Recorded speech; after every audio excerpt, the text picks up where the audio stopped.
সমাজ শেখায় ছেলেদের কাঁদতে নেই, কিন্তু প্রকৃত ভালোবাসা বলে কাঁদতে ভয় নেই। একজন ছেলে চেষ্টা করে পৃথিবীর সামনে নিজেকে সবসময় স্ট্রং, কনফিডেন্ট এবং পারফেক্ট দেখানোর। ছেলেরা সবসময় ইমোশন থেকে দূরে থাকে, যন্ত্রণা থেকে দূরে থাকতে চায়, আর চায় বন্ধুদের সামনে সব সময় হাসি ধরে রাখতে। ভেতর থেকে যতই ভেঙে পড়ুক না কেন, সে তার অনুভূতিগুলো লুকিয়ে রাখে, কারণ সমাজ তাকে শিখিয়েছে ছেলেরা কখনো কাঁদে না, ছেলেদের কাঁদতে নেই।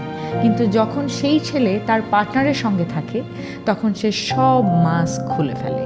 কখনো ছোট শিশুর মতো আচরণ করে, কখনো বাবা হয়ে যত্নশীল হয়, কখনো ভাইয়ের মতো প্রোটেক্টিভ, আবার কখনো বন্ধুর মতো মজার হয়ে যায়। কারণ তার পার্টনারের মধ্যে সে সব ধরনের সম্পর্ক খুঁজে পায়, মায়ের ভালোবাসা, বন্ধুর বোঝাপড়া, এমন শান্তি যা জীবনকে আরো সহজ করে দেয়। এবং সম্ভবত এটি আসল ভালোবাসা, যেখানে একটি ছেলে নিজেকে স্ট্রং দেখানোর চাপ অনুভব করে না। এখানেই সে পারে মন খুলে হাসতে, পারে নির্দ্বিধায় মনের সব কথা বলতে।